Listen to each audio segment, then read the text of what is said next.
এতদিন দেরি করে নেট না নেট হ্যালো, আমার কথা কি শোনা যাচ্ছে? জি হুজুর শোনা যায়। জি, আসসালামু আলাইকুম। হুজুর ভালো আছেন? আসসালামু আলাইকুম। ওয়ালাইকুম আসসালাম। আলহামদুলিল্লাহ ভালো আছি। আপনারা সবাই কেমন আছেন? জি জি হুজুর ভালো। আলহামদুলিল্লাহ। আমরা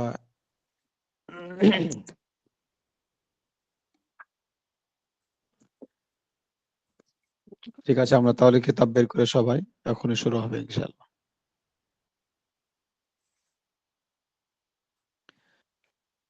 আমার স্ক্রিনটা দেখা যাচ্ছে কিনা দেখেন তো আপনাদের ওখানে।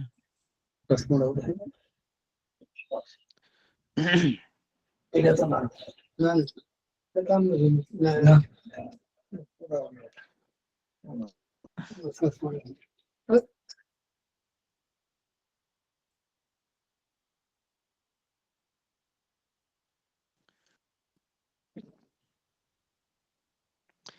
আজকে যেখান থেকে শুরু হবে সেটা হচ্ছে যাকাত ফরজ হওয়ার শর্ত। এটা হয়েছে, ওখান থেকে হয়েছে এ পর্যন্ত দ্রব্য সামগ্রীর যাকাত, তাই না? এখান থেকে শুরু হবে নতুন পড়া। আমরা একটু পেছন থেকে পড়ে আসি, তাহলে আমাদের পিছনে পড়াটাও রিভাইজ হয়ে যাবে। সবাই নিজ নিজ কিতাব বের করে ফেলি অথবা স্ক্রিনে আমরা দেখার চেষ্টা করি। এখানে যেটা হচ্ছে সেটা হচ্ছে যে যাকাত ফরজ হওয়ার শর্ত। এটা গত সপ্তাহে পড়ানো হয়েছিল। আপনাদের মধ্যে থেকে কেউ একজন এটা দ্রুত পড়ে যাবেন,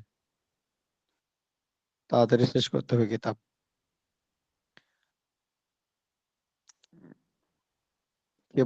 কে পড়বেন, মানে খুবই তাড়াতাড়ি পড়ে যেতে হবে পিছনে পড়াগুলো। গত সপ্তাহের পড়াটা তাড়াতাড়ি পড়ে নতুন পড়া শুরু করবে ইনশাল্লাহ। কেউ একজন পড়তে থাকেন।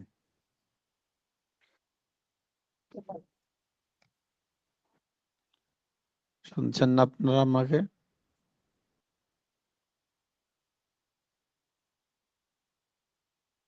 জি শোনা হুজুর যায়? শোনা যাচ্ছে। হ্যাঁ, জি তো শোনা যাচ্ছে।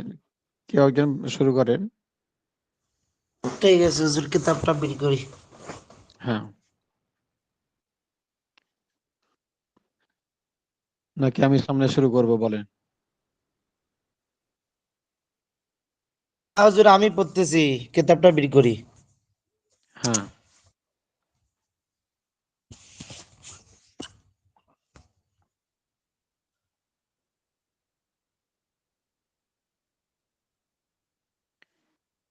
বের করে আপনি 120 নম্বর পৃষ্ঠার উপরে, 120 নম্বর, 119 নম্বর পৃষ্ঠার শেষ একদম।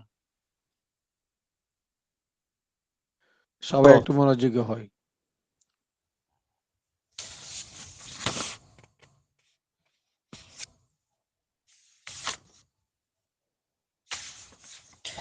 যাকাত ফরজ হওয়া সত্ত্বেও না হুজুর? হ্যাঁ হ্যাঁ, হুম, ঠিক আছে। যাকাত ফরজ হওয়ার শর্ত হলো: 1 নম্বর মুসলমান হওয়া, 2 নম্বর স্বাধীন হওয়া, 3 নম্বর প্রাপ্তবয়স্ক হওয়া, 4 নম্বর সুস্থ মস্তিষ্ক হওয়া, 5 নম্বর নিসাব পরিমাণ মালের পূর্ণ মালিক হওয়া, 6 নম্বর নিসাব পরিমাণ মাল তার মৌলিক প্রয়োজন থেকে উদ্বৃত্ত হওয়া, 7 নম্বর সক্রিয় ঋণ থেকে মুক্ত হওয়া, 8 নম্বর মাল বর্ণযোগ্য হওয়া, না মাল বদনযোগ্য হওয়া, বর্ধনযোগ্য। 9 নম্বর বর্ধনযোগ্য হওয়া, 9 নম্বর নিসাবের উপর চাঁদের হিসাবে বছর পূর্ণ হওয়া। সুতরাং কাফিরদের উপর ও গোলামের উপর, নাবালিকের উপর এবং অসুস্থ মস্তিষ্কের উপর জাকাত নেই। পূর্ণ মালিকানার অর্থ হলো মালের উপর অন্য কোনো বান্দার হক না থাকা এবং মালিকের কবজায় ও নিয়ন্ত্রণে থাকা। সুতরাং মোহর হাতে আসার আগে স্ত্রীর উপর জাকাত ওয়াজিব হবে। ওয়াজিব হবে না, কেননা হাতে না আসায় তার কবজা ও নিয়ন্ত্রণ সাব্যস্ত হয়নি, আর কবজা ছাড়া মালিকানা পূর্ণ হয় না। ঋণগ্রস্ত ব্যক্তির হাতে যে মাল আছে তাতে ঋণ পরিমাণ মালের উপর জাকাত ওয়াজিব হবে না, কেননা এই মালের উপর তার কবজা ও নিয়ন্ত্রণ থাকলে ও অন্যান্য বান্দার হক যুক্ত হয়েছে। মৌলিক প্রয়োজন অর্থ বেঁচে থাকার এবং জীবন ধারণের জন্য যে প্রয়োজন, যেমন নিজের ও পোষ্য পরিজনের অন্ন, বস্ত্র, বাহন, বাসস্থান এবং আত্মরক্ষার কাজে ব্যবহৃত অস্ত্র, ঘরের আসবাবপত্র, পেশাজীবী মানুষের পেশাগত উপকরণ, আলিমের কিতাব সামগ্রী ও মৌলিক প্রয়োজনের অন্তর্ভুক্ত। সক্রিয় ঋণ মানের বান্দার পক্ষ হতে যে ঋণের তাগাদা আছে, যেমন স্ত্রীর মোহর। সুতরাং মোহর বাদ দিলে যদি নিসাব না থাকে তাহলে জাকাত ওয়াজিব হবে না। বর্ধনশীল সম্পদ অর্থ ক পালিত পশু বা মাঠে চরে বেড়ে ওঠে এবং প্রয়োজনের মাধ্যমে বৃদ্ধি লাভ করে। খ কিংবা স্বর্ণ রূপা যাকে শরিয়াত বর্ধনশীল বলে গণ্য করেছে। গ কিংবা ব্যবসা পণ্য যা মুনাফার মাধ্যমে বৃদ্ধি লাভ করে। সুতরাং গবাদি পশু যদি বছরের অধিকাংশ সময় মাঠে চরে খায়, মালিককে দানা পানি কিনে খাওয়াতে না হয়, তাহলে সেগুলোর উপর জাকাত ওয়াজিব হবে, কেননা সেগুলো প্রকৃত বর্ধনশীল সম্পদ। তদ্রূপ ব্যবসা পণ্যের উপর জাকাত ওয়াজিব হবে, কেননা মুনাফার মাধ্যমে হওয়ার কারণে সেগুলো বর্ধনযোগ্য।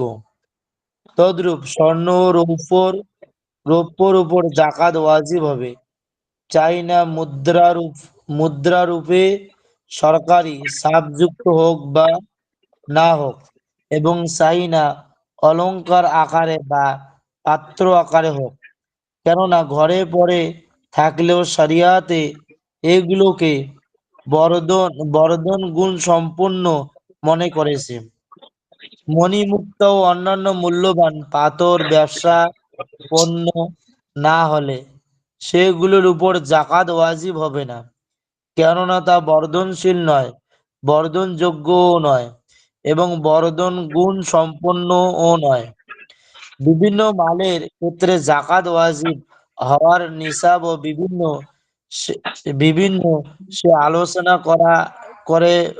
আলোচনা পরে আসছে। কয়েকটি মাসালা। 1 নম্বর, নিসাব পরিমাণ মালের মালিক হবে তখন থেকেই বর্ষ গণনা শুরু হবে, অর্থাৎ তখন থেকে 12টি চন্দ্র মাস পরে জাকাত ওয়াজিব হবে। আর জাকাত ওয়াজিব হওয়ার জন্য বছরের শুরুতে এবং শেষে নিসাব পূর্ণ থাকা যথেষ্ট, মাঝখানে নিসাব পূর্ণ থাকা জরুরি নয়। সুতরাং শুরুতে যদি মালের নিসাব পূর্ণ থাকে, তারপর নিসাব কমে যায়, পরে বছরের শেষ হওয়ার আগে আবার নিসাব পূর্ণ হয়ে যায়, তাহলে তার উপর জাকাত ওয়াজিব হবে। 2 নম্বর, কোন সূত্রে তুমি নিসাব পরিমাণ মালের মালিক হলে এবং বর্ষ গণনা শুরু হলো কিছুদিন পর ওই শ্রেণীর আরো কিছু মাল একই সূত্রে বা ভিন্ন কোন সূত্রে তোমার হাতে এলো, এক্ষেত্রে এই মাল আগের মালের সঙ্গে যুক্ত হয়ে যাবে, অর্থাৎ বছর পূর্ণ হওয়ার পর সমগ্র মালের উপর জাকাত ওয়াজিব হয়ে যাবে। পরবর্তী মালের উপর আলাদা বছর পূর্ণ হওয়া জরুরি নয়। যদি মালের শ্রেণী ভিন্ন হয় তাহলে পরবর্তী মালের ক্ষেত্রে আলাদা বছর গণনা শুরু হবে। 3 নম্বর, জাকাত হলো আল্লাহর হক এবং তার ওসুল করার হকদার হলেন শাসক। নবী সাল্লাল্লাহু আলাইহি সাল্লামের যুগে এবং পরবর্তী 2 খলিফার যুগে শাসকের পক্ষ হতে সরকারিভাবে জাকাত ওসুল করা হতো, কিন্তু তৃতীয় খলিফা হযরত উসমান রাদিয়াল্লাহু আনহুর যুগে যখন মালের পরিমাণ বেড়ে গেল এবং মালের খোঁজ খবর নেওয়া কঠিন হয়ে গেল, তখন মালের মালিকই যাকাত আদায়ের দায়িত্ব দেওয়া হলো। অর্থাৎ যাকাত আদায়ের ব্যাপারে মালের মালিক যেন শাসকের উকিল বা প্রতিনিধি হলো। তবে আলিমগণ বলেছেন যে এখনো জাকাত আদায়ের হকদার হলেন শাসক। সুতরাং কোনো ব্যক্তি বা দল জাকাত আদায় না করলে তিনি বলপূর্বক জাকাত ওসুল করতে পারবে। জাকাত আদায় করার পদ্ধতি: জাকাতের নিয়াত করতে হবে ক হকদারকে মাল দেওয়ার সময়, খ কিংবা মাল বিতরণের জন্য নিযুক্ত উকিলের হাতে মাল অর্পণ করার সময়, গ কিংবা নিজের সম্পদ থেকে জাকাতের মাল পৃথক করার সময়। এই তিন সময়ে যে কোনো এক সময় জাকাতের নিয়াত করলে জাকাত আদায় হয়ে যাবে। যদি এই তিন সময়ে কোনো এক সময় নিয়াত না করে তাহলে জাকাত আদায় হবে না। জাকাতের নিয়ত ছাড়াই তুমি যদি হকদারকে মাল দিয়ে দাও তারপর জাকাতের নিয়ত করো তাহলে জাকাত আদায় হয়ে যাবে। যদি নিয়ত করার সময় হকদারের হাতে মাল বিদ্যমান থাকে, নিয়ত করার আগে যদি সেই মাল খরচ করে ফেলে তাহলে জাকাত আদায় হবে না। হকদারের জানার প্রয়োজন নেই যে এটা জাকাতের মাল। সুতরাং তুমি যদি জাকাতের হকদারকে হাদিয়া বা করজ বলে মাল দাও আর জাকাতের নিয়ত করো তাহলে জাকাত আদায় হয়ে যাবে। বরং অনেক সময় এরকম কৌশল করা উত্তম হয়ে থাকে। তুমি যদি জাকাতের নিয়ত না করেই তোমার সমস্ত মাল দান করে দাও তাহলে তোমার জাকাত মাফ হয়ে যাবে। বছর পূর্ণ হওয়ার পর জাকাত আদায় করার আগে যদি তোমার সমস্ত মাল নষ্ট হয়ে যায় তাহলে তোমার জাকাত মাফ হয়ে যাবে। 2, আর যদি আংশিক মাল নষ্ট হয় তাহলে সেই অনুপাতে জাকাত মাফ হয়ে যাবে। যেমন তোমার কাছে 1000 দিরহাম ছিল, যাতে জাকাত আসে 25 দিরহাম, তা থেকে 200 দিরহাম নষ্ট 200 হয়ে গেল। 200 দিরহাম নষ্ট হয়ে গেল, তাহলে 500 দিরহাম জাকাত মাফ হয়ে যাবে। তুমি যদি কোনো গরিবের কাছে তোমার পাওনা ঋণ জাকাতের নিয়তে মাফ করে দাও তাতে তোমার জাকাত আদায় হবে না, কেননা জাকাত আদায়ের জন্য মালিক বানানো দরকার। আর এখানে মালিক বানানো হয়নি, শুধু দায়মুক্ত করা হয়েছে। কয়েকটি মাসালা: 1 নম্বর, জাকাত বিতরণের জন্য তুমি কাউকে উকিল নিযুক্ত করে তার হাতে জাকাতের মাল তুলে দিলে কিন্তু নির্দিষ্ট কোনো মানুষকে দেওয়ার কথা বললে না।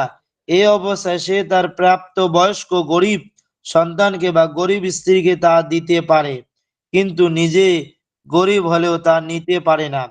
তবে তুমি যদি বলো যে যাকে ইচ্ছা দান করতে পারো তাহলে সে নিজেও নিতে পারে। 2 নম্বর, নিসাবের মালিক হওয়ার পর তুমি যদি কয়েক বছরের জাকাত আগাম দিয়ে দাও তাহলে জায়েজ হবে। যেমন তুমি 200 দিরহামের মালিক হলে এবং বছরের শেষে 500 বছরের জন্য 25 দিরহাম দিয়ে দিলে তাহলে তা জায়েজ হবে। কিন্তু নিসাবের মালিক হওয়ার আগে যদি আদায় করো তাহলে সহি হবে না।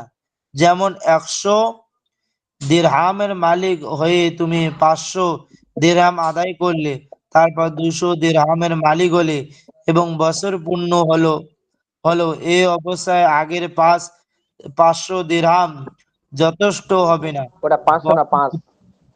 5 দিরহাম যথেষ্ট হবে না, বরং নতুন ভাবে আদায় করতে হবে। প্রশ্নমালা: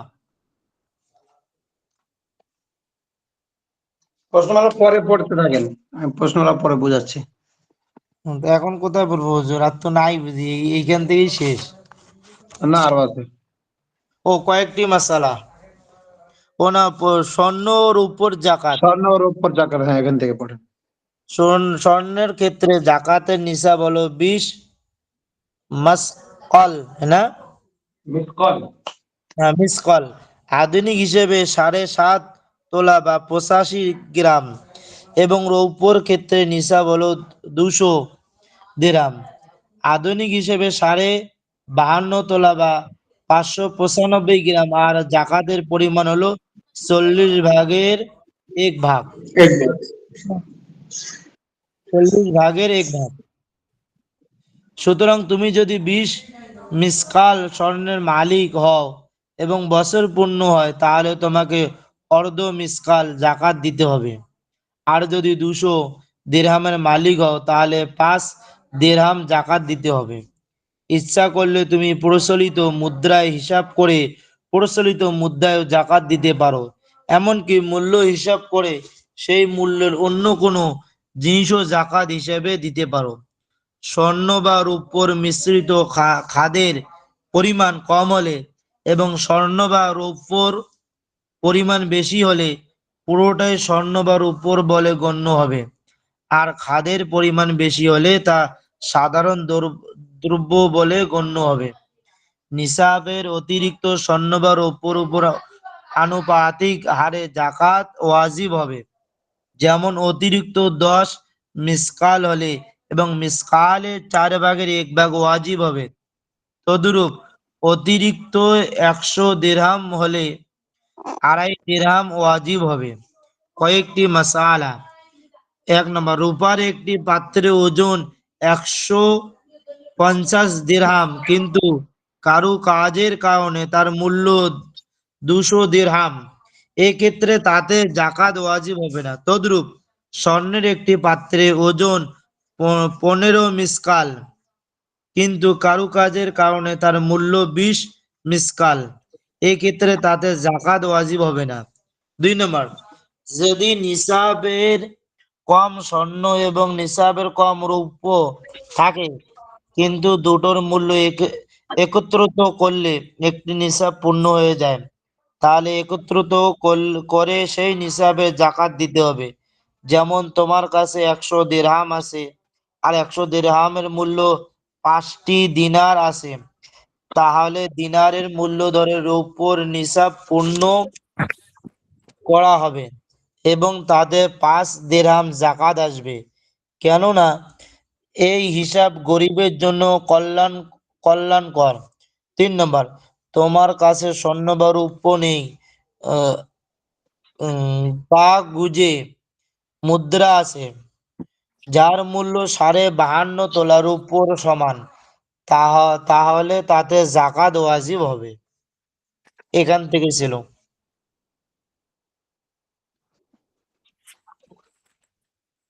আচ্ছা, ঠিক আছে, এখান থেকে ছিল। হ্যাঁ, জি জি।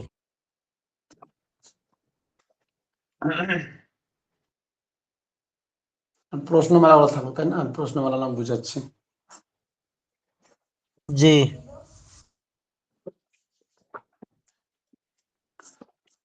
আচ্ছা, খেয়াল করি সবাই আমরা।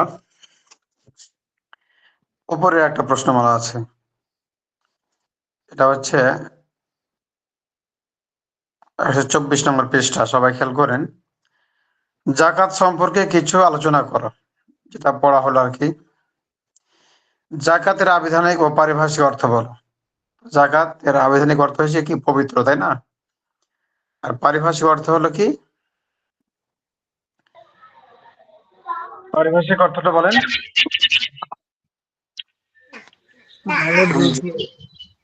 হ্যাঁ, জাকাত মানে নিসাব পবিত্র। পরিমাণের মালিক নিসাব পরিমাণের মাল বছর অতিবাহিত হওয়ার পরে সেখান থেকে 25 শতকরা 80% হারে জাকাত আসবে। জাকাতের সামাজিক কল্যাণ কি বলো? জাকাতের সামাজিক কল্যাণ দারিদ্রতা বিমোচন। আওয়াজ হচ্ছে ঘন থেকে। আর হুজুর, আপনার দুবার আওয়াজ হচ্ছে তো। আমার এখান থেকে হ্যাঁ জি, আপনি কেটে বের হয়ে বলেন। আপনি থাকেন। না না হুজুর, ঠিক আছে। একজন ভাই আচ্ছা, দেখুন তো আমার আছে, এখান এই জন্য থেকে আওয়াজ আওয়াজ হচ্ছে। হচ্ছে নাকি? জি আমার হুজুর, এখান এখন থেকে ঠিক। হচ্ছে না। আচ্ছা, ঠিক আছে, তাহলে দেখেন। এরপরে আছে জাকাত ফরজ হওয়ার শর্তগুলো আলোচনা করো। ওই যে জাকাতের ওই যে কয়েকটা আলোচনা হলো না, 10টা না 12টা। মুসলমান হওয়া, বালেগ হওয়া, প্রাপ্তবয়স্ক হওয়া, জি যেগুলো আছে আর কি। জাকাত নিসাব পরিমাণ মালিক হওয়া, এগুলো আর কি। 5 নম্বর, জাকাত ফরজ হওয়ার জন্য নিসাব পরিমাণ মালের পূর্ণ মালিক হওয়া শর্ত। পূর্ণ হ্যাঁ, পূর্ণ মালিক হওয়ার অর্থ বলো এবং উদাহরণ দাও। তাহলে পূর্ণ মালিক অর্থাৎ নিসাব পরিমাণের পূর্ণ মালিক হতে হবে। জি তাহলে হলে হবে না। সোনা রূপার ক্ষেত্রে 7.5 ভরি, 7.5 তোলা স্বর্ণ, 52 ভরি বা 52 তোলা রূপা, অথবা 20 মেসকাল স্বর্ণ, আর 200 মেসকাল হচ্ছে কি দিরহাম, না ওই চাঁদি আর কি। এরপরে 7 নম্বর হচ্ছে তোমার 6 নম্বর, মৌলিক প্রয়োজন বলতে কি বোঝায়? মৌলিক প্রয়োজন বলতে কি বোঝায়, তাই না? ঋণ বা জরুরি কোনো কাজের জন্য বা কোনো কর্মস্থলের ক্ষেত্রে যেটা ব্যবহৃত হয় সেটাকে জরুরত বলা হয়, মৌলিক প্রয়োজন। তোমার আব্বা 3টি বাড়ি আছে, একটিতে তোমরা থাকো আর 2টি বাড়ি খালি পড়ে আছে। এই বাড়ির 2টির উপর জাকাত আসবে কিনা এবং কেন? এই 2টা বাড়ির উপরে জাকাত আসবে না, কিন্তু এগুলোর ভাড়া থেকে কি আসবে? যদি সে পরিমাণ টাকা হয় তাহলে সেখান থেকে জাকাত আসবে।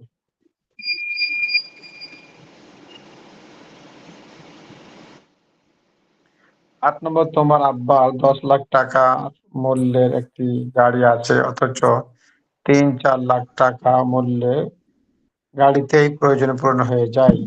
এই অবস্থায় ওই গাড়ির উপর জাকাত আসবে কিনা এবং কেন? আর ওই গাড়ির উপর জাকাত আসবে না, তবে ওই গাড়ি যদি কি থাকে, ওই গাড়ির যদি ব্যবসার হয়, তাহলে পরে সেই গাড়ির উপরে কি আসবে? জাকাত আসবে। তোমার পাওনাদারের কাছে তোমার স্বর্ণ অলংকার রিহান বা বন্ধক আছে। এ অবস্থায় তোমার উপর বা পাওনাদারের উপর ওই অলংকারের জাকাত ওয়াজিব হবে কিনা এবং কেন? তাহলে রিহান বা বন্ধক থাকা অবস্থায়, এটা যেহেতু মাল কবজায় নাই, হাতের কবজায় নাই, সেক্ষেত্রে এই মালের কি আসবে না? জাকাত আসবে না। যখন উসুল হবে তখন সেটার উপর জাকাত আসবে। 10 নম্বর হচ্ছে জাকাতের মাল বিতরণের ওকিল কখন নিজের গরিব স্ত্রী পুত্রকে ওই মাল দিতে পারবে এবং নিজেও নিতে পারবে, যদি সে কি হয়, ওকিল জাকাত খাওয়ার উপক্রম বা উপযুক্ত হয়, তখন সে নিতে পারবে।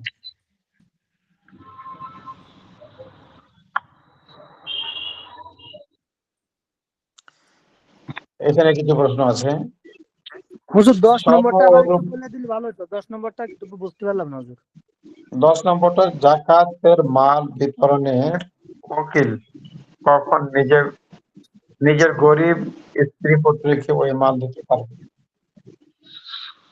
অর্থাৎ জাকাতের মাল, জি ওকিল মানে হচ্ছে যে এখন বলতে পারা যায়, বলা যায় ম্যানেজার। মামুনুর ভাই, নিজের স্ত্রী এবং পুত্র কি জাকাত দেওয়া যাবে?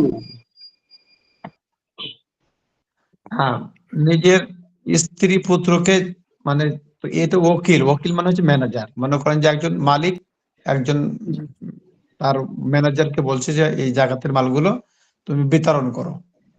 এখন ওই ম্যানেজার যদি তার স্ত্রী পুত্রকে দিতে পারবে কিনা, তার স্ত্রী পুত্রকে তখন দিতে পারবে যদি কি হয়, যদি তার স্ত্রী পুত্র অথবা তারা যদি জাকাত খাওয়ার উপক্রম হয়। আর নিজে ঠিক খেতে আছে, পারবে কিনা, আর নিজের যদি খেতে পারবে তখন, যখন এই জাকাতের মালগুলো যখন যাকে ইচ্ছা তুমি তাকে দাও। হ্যাঁ, ঠিক সেক্ষেত্রে আছে, তখন ঠিক আছে। ওগুলো যদি গরিব হয় সেক্ষেত্রে ওগুলো খেতে পারবে, আর ম্যানেজার যেটাকে বলা হয়।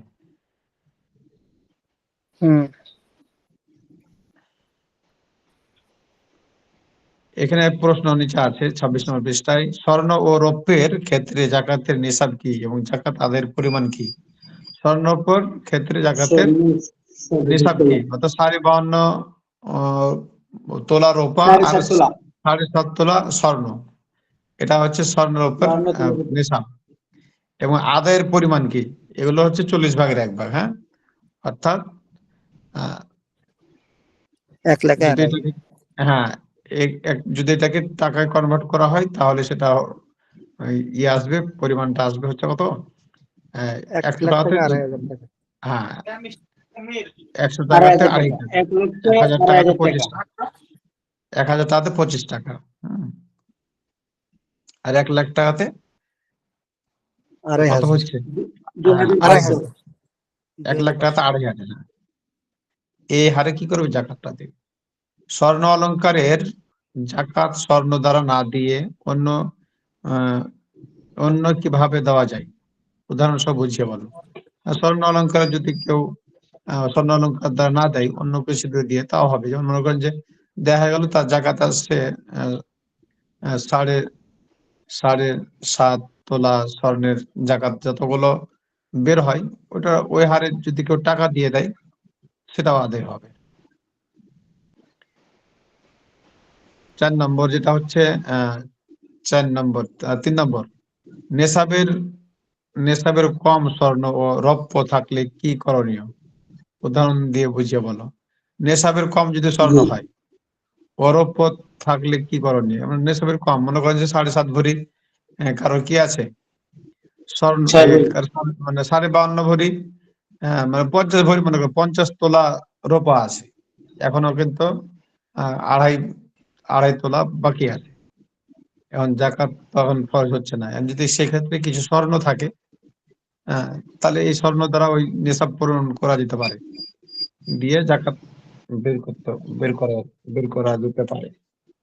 ভাবেও এটার দ্বারা উপকার হচ্ছে গরিব মিসকিনদের। এরপরে দেখেন, 1 বছর আগে তুমি 20 মেসকাল ওজনের স্বর্ণ পদক পুরস্কার পেয়েছো, এখন কি এর উপর জাকাত ওয়াজিব হবে? হ্যাঁ, ওয়াজিব হবে। 20 মেসকাল স্বর্ণ দ্বারাতে ওয়াজিব হয়ে যাবে, তাই না? তোমার কাছে শুধু 15 মেসকাল স্বর্ণ আছে, যার মূল্য 52.5 তোলা রূপার সমান, এতে জাকাত ওয়াজিব হবে কিনা বুঝিয়ে বলো। ভালো করে বাচ্চাটা বুঝেন, 5 নম্বরটা খুব সুন্দর। তোমার কাছে শুধু 15 মেসকাল স্বর্ণ আছে, 20 মেসকালের নিচে তো জাকাত ওয়াজিব হবে না, তাই না? কিন্তু এখানে 15 মেসকাল আছে, যার মূল্য 52.5 তোলা রূপার সমান, এতে জাকাত ওয়াজিব হবে কিনা? হ্যাঁ, এতে জাকাত ওয়াজিব হবে না। কেননা এটা শুধু সিরেফ স্বর্ণ, যেহেতু এটা। হ্যাঁ, তবে এটার সাথে যদি আরো কিছু রূপা মিলিয়ে বা আরো কিছু টাকা মিলিয়ে নেশাব পূরণ করা হয়, সেক্ষেত্রে তখন জাকাত আসবে। এখন তার কাছে কোনো টাকা নাই, হ্যাঁ, এখন মনে করেন যে অন্য অন্য কিছুও নাই, অর্থ কুড়িও নাই, সেই ক্ষেত্রে এখন এই 20 মেসকালের জায়গাতে 15 মেসকালের জাকাত আসবে কিনা? না, 15 মেসকালের জাকাত আসবে না, এখনো নেশাব পূরণ হতে 5 মেসকাল বাকি আছে। হ্যাঁ, এর সাথে যদি কিছু টাকা থাকে, ব্যবসার পণ্য থাকে, তখন সেই ক্ষেত্রে কি হবে? এটার জাকাত চলে আসবে। তারপর দেখেন 6 নম্বর, তোমার কাছে 25 তোলা রূপা আর 5 তোলা স্বর্ণ থাকলে জাকাত ওয়াজিব হবে কিনা বুঝে বলো। 25 তোলা রূপা আর 5 তোলা স্বর্ণ, তো জাকাত ওয়াজিব হয়ে যাবে, কারণ এখন 1 ভরি স্বর্ণের দাম আর 52.5 ভরি রূপার দাম, মনে করেন যে এই কাছাকাছি 100 মান, তাই না? তো সেক্ষেত্রে তো হবেই। তো এই পর্যন্ত ছিল পড়া, এখন শুরু হবে নতুন পড়া, দ্রব্য সামগ্রীর জাকাত। এখান থেকে হবে নতুন পড়া। হ্যাঁ, তাহলে আজকে ধরি এখান থেকে সবাই নতুন স্বর্ণ, রৌপ্য ও পালিত পশু ছাড়া আর যা কিছু দ্রব্য আছে সেগুলোকে জাকাতের পরিভাষায় অরুদ বা দ্রব্য সামগ্রী বলে। তা দেখেন, খেয়াল করেন আরবি শব্দটা, এখানে বলছে স্বর্ণ, রৌপ্য ও পালিত পশু ছাড়া আর যা কিছু দ্রব্য আছে সবগুলোকে জাকাতের পরিভাষায় অরুদ, অরুদ মানে দ্রব্য সামগ্রী। পশু যদি ব্যবসায়ের উদ্দেশ্যে ক্রয় করা হয় তাহলে সেগুলো দ্রব্য সামগ্রী বলে গণ্য গণ্য হবে। এখন মনে করেন গরু, গরু পালিত পশু, গরু, ভেড়া, দুম্বা, মহিষ, এগুলো যেগুলো, তো এগুলো তো আলাদা জাকাত আছে এবং এগুলো নেশাব আলাদা।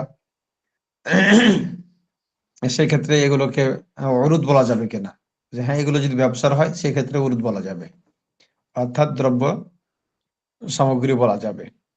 অরুদ বা দ্রব্য সামগ্রীতে যদি ব্যবসার নিয়ত করা হয় এবং স্বর্ণ বা রৌপ্যের হিসাবে নেশাব পূরণ করা হয় তাহলে বছর পূর্ণ হওয়ার পর সেগুলোর উপর জাকাত আসবে এবং জাকাতের পরিমাণ হবে 40 ভাগের 1 ভাগ। তাহলে দেখেন, উরুদ কাকে বলা হয়? উরুদ বা দ্রব্য সামগ্রী যদি কি হয়, ব্যবসার নিয়তে করে করা হয় এবং স্বর্ণ বা রৌপ্যের হিসাবে নিসাব পরিমাণে হয়ে যায়, তাহলে সেগুলোর উপরে জাকাত আসবে এবং এই জাকাত কিভাবে দিবে? 40 ভাগের 1 ভাগ।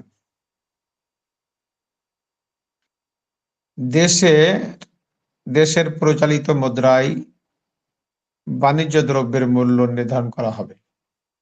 দেশের প্রচলিত মুদ্রায় বাণিজ্য দ্রব্যের মূল্য নির্ধারণ করা হবে।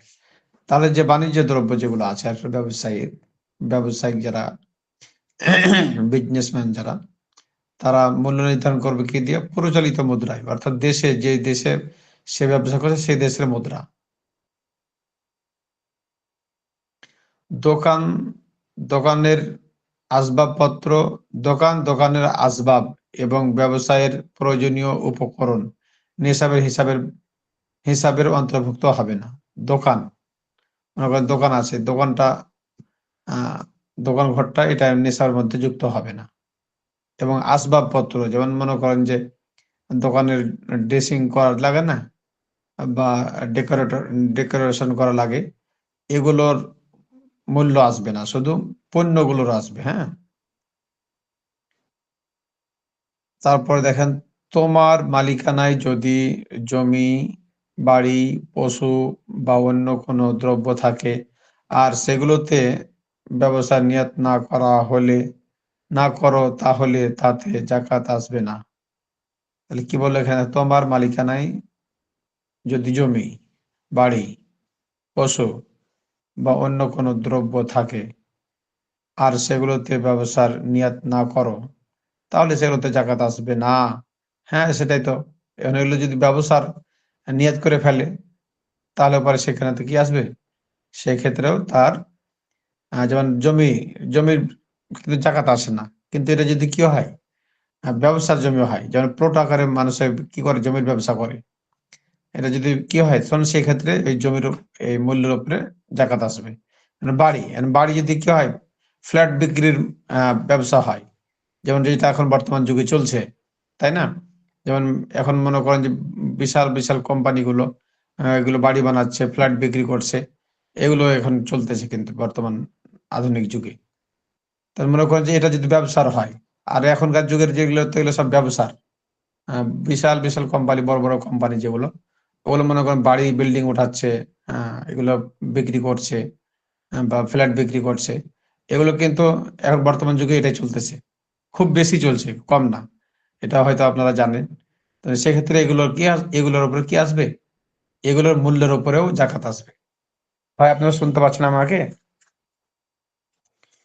জি হুজুর, শুনতে পাচ্ছি। তাহলে যদি মাটিটাও বিক্রির বা ক্রয় বিক্রয় বা ব্যবসার হয়, সেক্ষেত্রে মাটির মূল্যের উপরে কি আসবে? জাকাত আসবে। বাড়ির উপরেও আসবে। পশু, আর মনে করি গরুর বা ভেড়া বা মহিষ, এগুলোর বাড়িতে লালন পালন করি, এগুলোর উপরে জাকাত আসে না, যেহেতু এটা পালিত পশু। এটার উপরে জাকাত আসবে কখন? এটার নিচে আসবে হয়তোবা।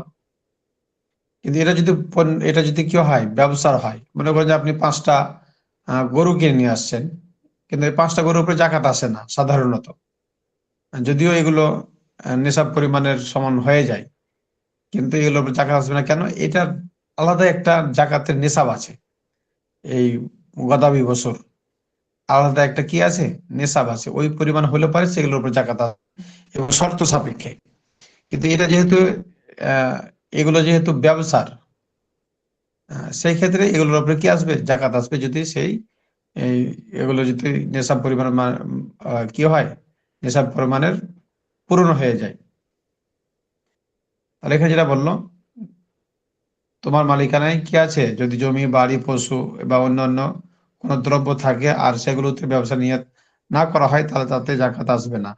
পরে যদি ব্যবসা নিয়ত করো তবে নিয়াতের সাথে সাথে জাকাতের বর্ষ গণনা শুরু হবে। বর্ষ গণনা শুরু হবে না, বরং যখন কার্যকর ব্যবসা শুরু করবে তখন থেকে ব্যবসা বর্ষ গণনা শুরু হবে। এখন মনে করো এগুলো আছে, কিন্তু নিয়াত করলো যে আমি এগুলো ব্যবসার মধ্যে কি করলাম, অন্তর্ভুক্ত করলাম। শুধু অন্তর্ভুক্ত করলে হবে না, বরং যখন থেকে এগুলো পার্মানেন্ট ব্যবসার জন্য নির্ধারণ করে ব্যবসা শুরু করবে তখন থেকেই বর্ষ গণনা শুরু হবে। অর্থাৎ যখন এগুলো বিক্রি করবে তখন থেকেই ওই মূল্যের উপর বর্ষ গণনা শুরু হবে। হ্যাঁ, তাহলে বিক্রির কার্যক্রম যখন থেকে শুরু করবে তখন থেকে বর্ষ গণনা শুরু হবে। 1 বছর পূরণ হলে সেগুলো থেকে জাকাত আসবে। ব্যবসা নিয়াতে যখন কোনো দ্রব্য ক্রয় করবে তখন থেকেই তা বাণিজ্য দ্রব্য বলে গণ্য হবে এবং তখন থেকে বর্ষ গণনা শুরু হবে। এটা ঠিক আছে। ব্যবসার নিয়াতে কোনো দ্রব্য ক্রয়ের পর যদি তা ব্যবহারের নিয়ত করে ফেলে তাহলে তখন থেকেই তা বাণিজ্য দ্রব্য থেকে খারিজ হয়ে যাবে। মনে করেন এটা ব্যবসা নিয়াতে কিনে নিয়ে আসলো, দেখা গেল 6 মাস পর এটাকে আর কি করলো না, এটাকে আর ব্যবসার মধ্যে খাটাইলো না, বরং এটাকে কি করলো, পার্সোনালি ব্যবহারের জন্য এটা নিয়ে নিল, তাহলে এটার উপর আর জাকাত আসবে না। কয়েকটি মাসালা বাণিজ্য দ্রব্যের বর্ষ গণনা শুরু হওয়ার কয়েক মাস পর যদি তা অন্য দ্রব্য দ্বারা পরিবর্তন করা হয় তাহলে নতুন করে বর্ষ গণনা শুরু হবে না, বরং আগেই বর্ষ গণনাই অব্যাহত থাকবে। মানে মনে করেন যে আপনি একটা কি কিনে নিয়ে এসেছিলেন, একটা গরু কিনে নিয়ে আসছিলেন। তো এই গরুটা আপনার পছন্দ হয়েছে, আপনি কি করলেন যে এই গরুটাকে অন্য একটা গরু দ্বারা পরিবর্তন করে নিলেন। তাহলে যখন পরিবর্তন করলেন তখন থেকে গণনা শুরু, এটা আবার ধার্য হবে না, বরং আগে থেকেই যে বর্ষ গণনা ধার্য ছিল তখন ওইটাই বহাল থাকবে আর কি।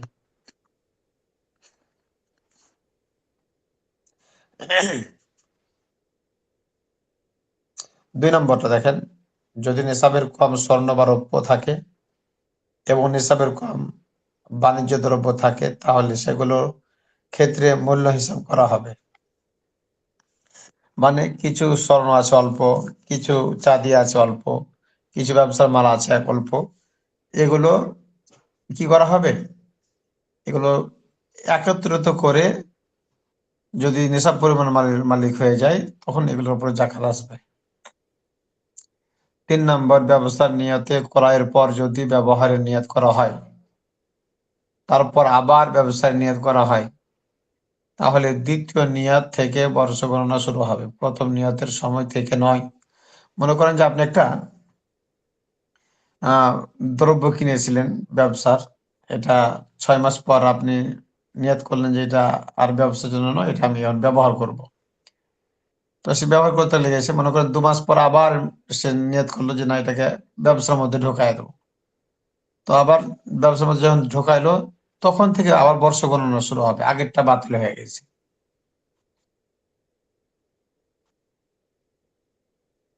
আচ্ছা, এবার দেখেন দাইন।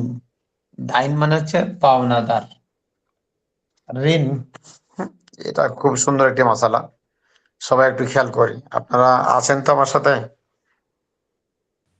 জি হুজুর। জি হুজুর, ইনশাআল্লাহ। জি আছি হুজুর।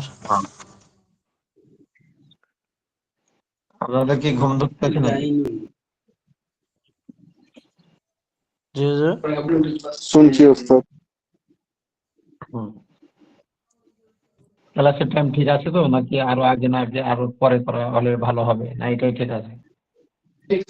এটাই ঠিক আছে সেটাই ঠিক ওস্তাদ, আছে। নাহলে সমস্যা। আগে হইলে পারমুনি, আমাদের চাপ পড়াশোনার, বাকি পড়াশোনার চাপ আছে।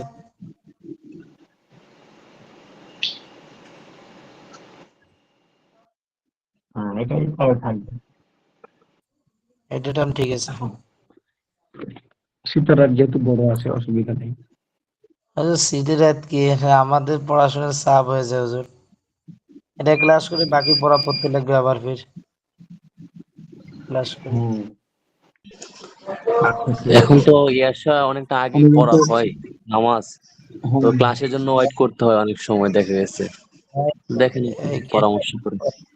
আমাদের ঠিক আছে। অনেকের হয়তো অনেক ব্যস্ততা থাকে, আপনারা ক্লাস ব্যস্ততা করে ফেলেন, আমি তো ব্যস্ততা আমাদের 12টাও কম ঘুমাবো না, 12টা 12:30টার।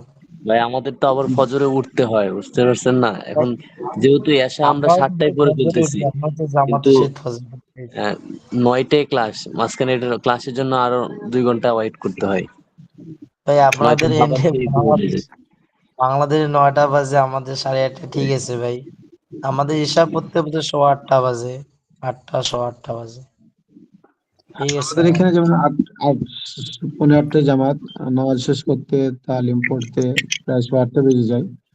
সেই ক্ষেত্রে অল্প সময় থাকে। আবার এটা আবার কারোর জন্য বেশি হয়ে যায়, আবার মনে করেন যে কারোর জন্য এটা আবার কম হয়ে যায়। জি সেই ক্ষেত্রে রাশেদ এটা রাশেদ মিডিয়াম পর্যায়ে আছে, আমরা এটা করে ইত্তেফাক থাকি। ভাই আমাদের সবাই কথা না মাদ্রাসা। বলি, সবাই একটু আওয়াজ বন্ধ করে দিই ইনশাআল্লাহ। ভাই কথা কেউ না বলে। দেখেন ভাই, দাইনুন বা পাওনা, পাওনা মালের জাকাত। দাইনুন মানে কি, ঋণ, যে ঋণটা দেওয়া হয়েছে, অথবা পাওনা মালের জাকাত, যেটা মাল আপনি পান এখন হাতে আসে না, এই মালের জাকাত আসবে কিভাবে? আপনার অনেক আহ টাকার আপনি মালিক, কিছু টাকা আপনার কোনো একজনের কাছে রয়ে গেছে, সে টাকাটা দিচ্ছে না, এখন সে কখন দিবে বা নিশ্চিত না। এটা যেহেতু পাওনাদার আপনি, তার কাছে পাবেন, মানে এই মালের জাকাতটা আসবে কিনা, সেই ক্ষেত্রে কিভাবে জাকাত দিতে হবে, ওগুলো মালের জাকাত দিতে হবে কি হবে না, সেই ক্ষেত্রে এখন মাসালাগুলো কি বলছে আমরা ভালো করে একটু খেয়াল করি। জাকাতের মধ্যে এটা একটা বড় একটা আহ জানার বিষয়। জাকাত আদায়ের সময় বিদ্যমান মালের সঙ্গে দাইনুন বা পাওনা মালের হিসাব যোগ হবে কিনা এ সম্পর্কে শরীয়তের সিদ্ধান্ত এই যে, দাইন বা পাওনা 3 প্রকার। দাইনুন কবিয়ুন, উত্তম পাওনা; দাইনুন মুতাওয়াসসাতুন, মধ্যম পাওনা; দাইনুন দাইফুন, দুর্বল পাওনা। এই দাইনকে 3 ভাগে ভাগ করা হয়েছে, অর্থাৎ একটা উত্তম, একটা মধ্যম, আর একটা হচ্ছে কি দুর্বল। এই 3 ভাগে ভাগ করে দাইনকে, দাইনের উপরে মাসলা কি হবে, দায়ের হবে। তারপর প্রথম মাসলা দেখেন, ঋণের, ঋণের পাওনা এবং ব্যবসায়ের পাওনা হলো উত্তম পাওনা। ঋণের পাওনা এবং ব্যবসায়ের পাওনা হলো উত্তম পাওনা যদি দেনাদার তা স্বীকার করে, আপনি স্বীকার করে, কিংবা পাওনাদার সাক্ষ্য দ্বারা তা প্রমাণ করতে পারে। আহ, উত্তম পাওনার ক্ষেত্রে হুকুম এই যে, যদি তা নেশাব পরিমাণ হয় এবং বছর পূর্ণ হয়, তাহলে তাতে জাকাত ওয়াজিব হবে, তবে উসুল হওয়ার আগে আদায় করা ওয়াজিব হবে না। এখানে মাসালাটা আপনি নোট করুন ভাই। ভাই কথা না বলে, আওয়াজ কার ওখান থেকে হচ্ছে একটু মিউট করে দিই। মাসালাটা খুব গুরুত্বপূর্ণ, একটু ভালো করে খেয়াল করার চেষ্টা করি ইনশাআল্লাহ। এখানে আহ আব্দুল সাত্তার ভাই মিউট করেন।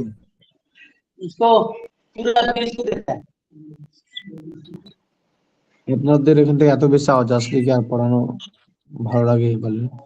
মিউট করে দেন। আব্দুল সাত্তার ভাই, আপনার ওখান থেকে আওয়াজ আসতেছে, একটু দয়া করে মিউট করেন। সাত্তার ভাই ভাই হয়তো উনি বুঝতেছে না, একটু সবাই খেয়াল করি ইনশাআল্লাহ। তাহলে এই মাসালাটা যেটা বলা হলো, যে আপনার কাছে মনে করেন যে আহ আপনার কাছ থেকে একজন টাকা নিছে, যে টাকাটা দিয়ে দেবো বলেছে। তো এখন এটা উত্তম পাওনা কিভাবে হবে, যদি আপনার সাক্ষী থাকে, আপনি প্রমাণ করতে পারছেন যে না, আমি তার কাছে টাকা পাই, অথবা যে টাকা নিছে সে স্বীকার করছে যে আমি টাকা নিছি, তাকে দিতে হবে। এটা হচ্ছে উত্তম পাওনা। তাই উত্তম পাওনার চিহ্নের মাধ্যম হলো 2টা। একটা হলো আপনি ব্যক্তিগতভাবে সাক্ষী পেশ করে তার কাছে প্রমাণ করতে পারলেন যে আমি তার কাছে টাকা পাই, অথবা যে টাকা নিছে সে নিজেই বলতেছে যে আমার কাছ থেকে আমি টাকা নিয়েছিলাম, আমি আমি কি আমি দেনাদার, আমি তাকে দিতে হবে ফেরত। এইভাবে যদি কেউ স্বীকার করে তাহলে এটা হলো উত্তম পাওনা। উত্তম পাওনার ক্ষেত্রে এখন এই মালের উপর জাকাত আসবে কিনা, যেহেতু এখনো উসুল হয়নি, মানে সে দেয়নি, প্রমাণিত হয়েছে শুধু যে টাকা আমি তাকে দিয়েছি, তার কাছ থেকে আমি টাকা পাই। এখন এই মালের উপর বা এই টাকার উপর জাকাত আসবে কিনা? হ্যাঁ, এই টাকার উপর জাকাত আসবে উসুল হওয়ার পর। হ্যাঁ, উসুল হওয়ার পর। এই দেখেন, তবে উসুল হওয়ার আগে জাকাত আদায় হবে না। জাকাত আদায় করা ওয়াজিব হবে না। উসুল হওয়ার পরে তখন জাকাত দিতে হবে। উত্তম পাওনা ক্ষেত্রে বর্ষ গণনা হবে মালের মালিক হওয়ার সময় থেকে, পাওনা উসুল করার সময় থেকে নয়। সুতরাং পুরানো পাওনা উসুল হওয়ার পর বিগত বছরগুলো জাকাত দিতে হবে। এখানে যেটা বলা হলো যে এখন উত্তম পাওনার ক্ষেত্রে বর্ষ গণনা কম থেকে শুরু হবে। মনে করেন যে বর্ষ গণনা যখন থেকে তাকে টাকা দিয়েছেন তখন থেকে বর্ষ গণনা শুরু হয়ে গেছে। হ্যাঁ, আর এই মাল পাওয়ার সাথে সাথে আপনাকে কি করতে হবে? বিগত বছরগুলো জাকাত দিতে হবে, যেহেতু এটা উত্তম পাওনা। হ্যাঁ, টাকা হাতে আসা মাত্রই আপনাকে কি করতে হবে? জাকাত দিতে হবে বিগত বছরগুলো। আর নতুন করে বর্ষ গণনা শুরু মানে করা চলবে না। আগে থেকে যে টাকাটা দিয়েছিলাম তখন থেকে বর্ষ গণনা হয়ে আসছে। তবে এখানে কয়েকটা মতানৈক্য আছে। একটা ইমাম আবু হানিফা রহমতুল্লাহ আলাইহির মতে 40 দিরহাম উসুল হওয়ার পর 1 দিরহাম আদায় করা ওয়াজিব হবে। মনে করেন যে 40 দিরহাম উসুল হয়েছে বা নিয়েছে বা দিয়েছে তাকে, তাহলে সেখান থেকে 1 দিরহাম কি করবে? 40 ভাগের 1 ভাগ জাকাত ওয়াজিব হয় না? 40 ভাগের 1 ভাগ, তাহলে 1 ভাগ 40 দিরহাম ওয়াজিব হবে। এর কম উসুল হলে তখন জাকাত আদায় করতে হবে না। মনে করেন 40 দিরহাম কেউ দেয়নি, মানে 20 দিরহাম দিছে, তাহলে এই 20 দিরহামের উপর জাকাত ওয়াজিব হবে না। তারপর দেখেন, আর সাহেবাইনের মতে যে পরিমাণ উসুল হবে সেই অনুপাতে জাকাত আদায় করতে হবে। সাহেবাইন মানে সাহেবাইন মানে কি, এটা আপনাদের আগে বলছিলাম মনে হয়, আপনারা আবার এটাকে খেয়াল করেন। সাহেবাইন মানে 2 জন ইমাম। ইমাম আবু হানিফা রহমতুল্লাহ আলাইহির 2 জন ছাত্রকে সাহেবাইন বলা হয়।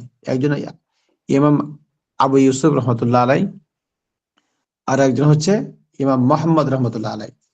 এই 2 জন ইমামকে একসাথে সাহেবাইন বলা হয়। এটা আপনাদের ধরবো কিন্তু আমি সামনের সপ্তাহে, সাহেবাইন কাকে বলা হয়। সাহেবাইন ইমাম আবু হানিফা রহমতুল্লাহ আলাই 2 জন ছাত্র, একজন মোহাম্মদ আর একজন হচ্ছে ইমাম আবু ইউসুফ রহমতুল্লাহ আলাই। এই 2 জনকে হুজুর আর একজন মোহাম্মদ। এই 2 জন ইমামকে সাহেবাইন বলা হয় একসঙ্গে আর কি। সাহেবাইন মানে 2 জন সাহেব, মানে 2 জন ছাত্র। তাহলে এই 2 জন বলছেন, এই 2 জন ইমাম যে যে পরিমাণ উসুল হবে সেই পরিমাণ অনুপাতে জাকাত ওয়াজিব হবে। কিন্তু ইমাম আবু হানিফা বলছেন যে না, 40 দিরহামের আগে জাকাত ওয়াজিব হবে না। ব্যবসার সূত্র নয়, বরং মৌলিক প্রয়োজনীয় কোনো জিনিস বিক্রয় সূত্রে ক্রেতার কাছে যে পাওনা সেটাই হলো মধ্যম পাওনা।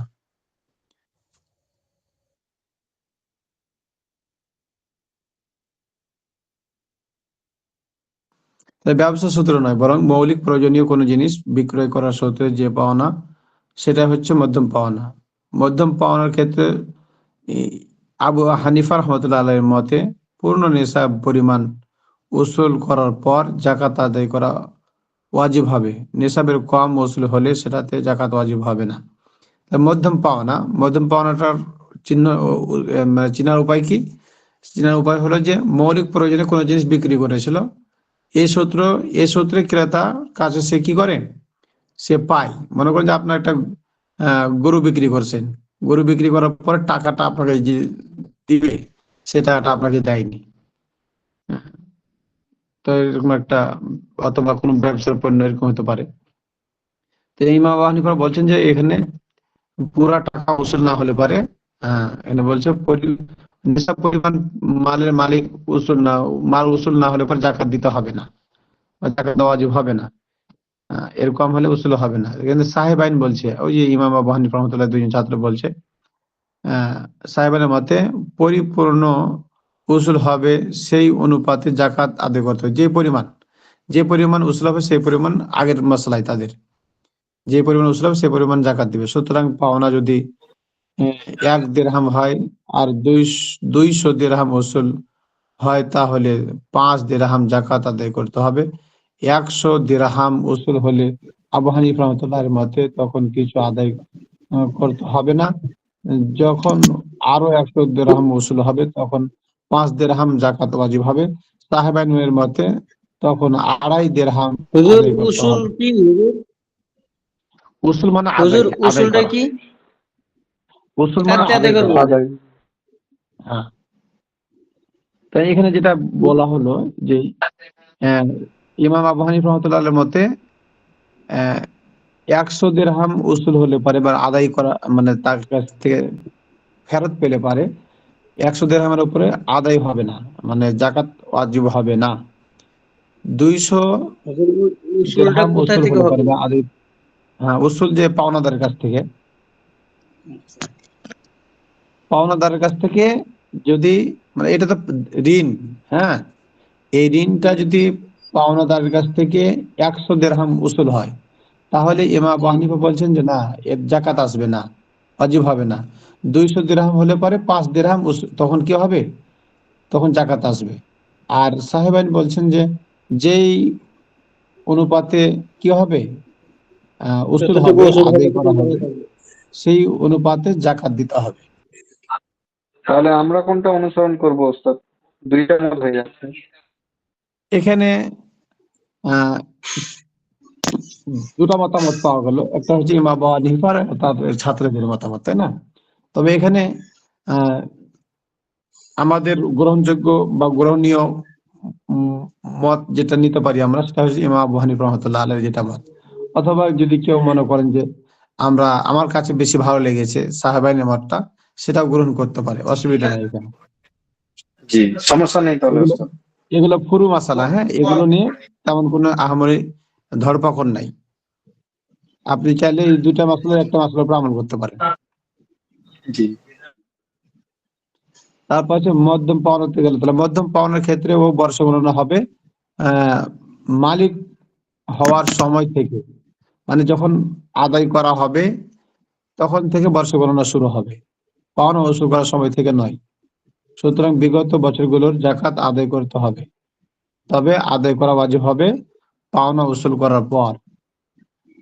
এটা হচ্ছে মূলনীতি মধ্যম পাওনার ক্ষেত্রে, যে আগের বছরগুলোর জাকাত দিতে হবে, তবে মাল উসুল হওয়ার পরে, আগে নয়।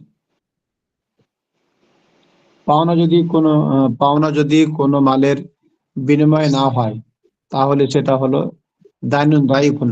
আগেরটা বলা হলো কি মধ্যম পাওনা, এটা মালের বিনিময় ছিল, হ্যাঁ। আর যেটা আছে দুর্বল পাওনা, এটা দেখেন কি বলছে, পাওনা যদি কোনো মালের বিনিময় না হয়, তাহলে সেটা হলো দাইনুন দাইফুন, অর্থাৎ দুর্বল পাওনা। যেমন স্বামীর কাছে স্ত্রীর পাওনা মোহর, মোহরটা হচ্ছে দাইনুন দাইফুন, এটা একদম দুর্বল পাওনা, ঋণ। এই ঋণটা কি একদম দুর্বল, এবং ইচ্ছাকৃত হত্যার ক্ষেত্রে কেসাসের পরিবর্তে সন্ধির পাওনা। মনে করে কেউ ইচ্ছাকৃত কাউকে হত্যা করে দিতে, এখন এটা সন্ধি করলো, মানে পরামর্শ করলো যে এটাকে কি মিটমাট করে নেবো কিছু টাকার পরিবর্তে, যে টাকাটা আসবে এটা হচ্ছে কি দাইনুন দাইফুন, এটা দুর্বল পাওনা একবারে। সেই ক্ষেত্রে দিয়তের পাওনা, দুর্বল পাওনার ক্ষেত্রে জাকাত আদায় করা ওয়াজিব হবে নেশাব পরিমাণ মাল উসুল করার পর, বছর পূর্ণ হওয়ার পর। সুতরাং বিগত বছরগুলো জাকাত আদায় করা ওয়াজিব হবে না। তাহলে আগে দুটা দাইনুন কবিয়ুন, দাইনুন মুতাওয়াসসাতুন, দুটার ই বর্ষ, মানে বিগত বছরের জাকাত দিতে হবে মাল উসুল হওয়ার পরে। কিন্তু দাইনুন দাইফুনের বিগত বছর কি দিতে হবে না, জাকাত দিতে হবে না, যখন মাল পাবে তখন থেকে বর্ষ গণনা শুরু হবে, তখন থেকে জাকাতের গণনা শুরু হবে। দুর্বল পাওনার ক্ষেত্রে জাকাত আদায় করা ওয়াজিব হবে নিসাব পরিমাণ মাল উসুল করার পর, বর্ষ পূরণ হওয়ার পর উসুল হবে এবং বর্ষ গণনা শুরু হবে। সুতরাং বিগত বছরগুলোর জাকাত ওয়াজিব হবে না। মালুদ্দিমার, এটা শেষ করে নিয়ে শেষ করবো ইনশাআল্লাহ। মালুদ্দিমার কাকে বলা হয়? মালুদ্দিমার এর জাকাত।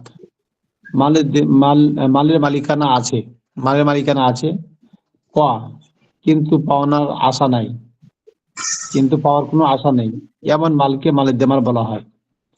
এমন মালকে মালের দেমার, যেমন দেনাদার পাওনা অস্বীকার করে, আপনার কাছে নিয়েছে কেউ কিন্তু সে স্বীকার করে না, আপনিও প্রমাণ করতে পারছেন না, তাহলে এটাকে মালের দেমার বলা হয়। আর পাওনাদারের সাক্ষ্য নেই। খ, কিংবা সরকার মাল জব্দ করে নিয়েছে, মাল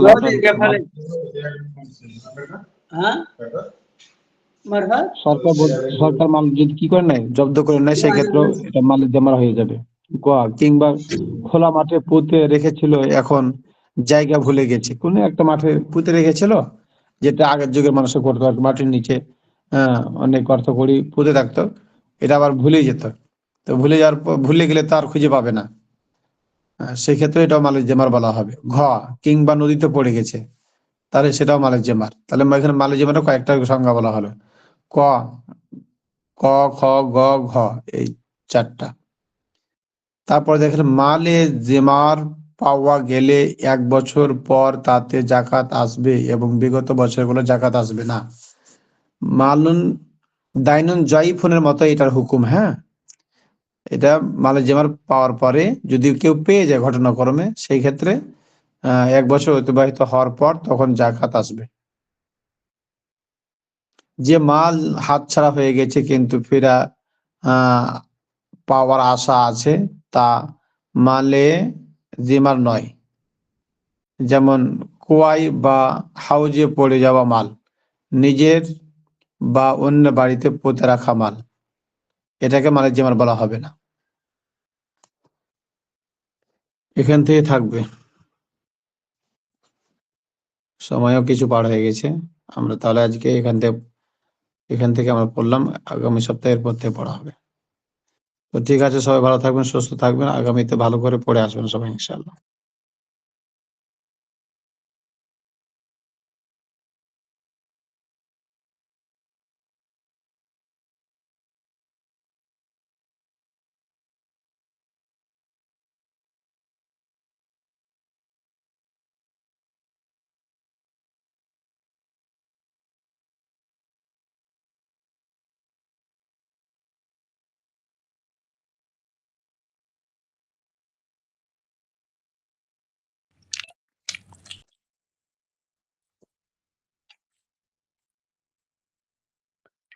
ये लोग इतना मंगा के खाते क्यों नहीं बे?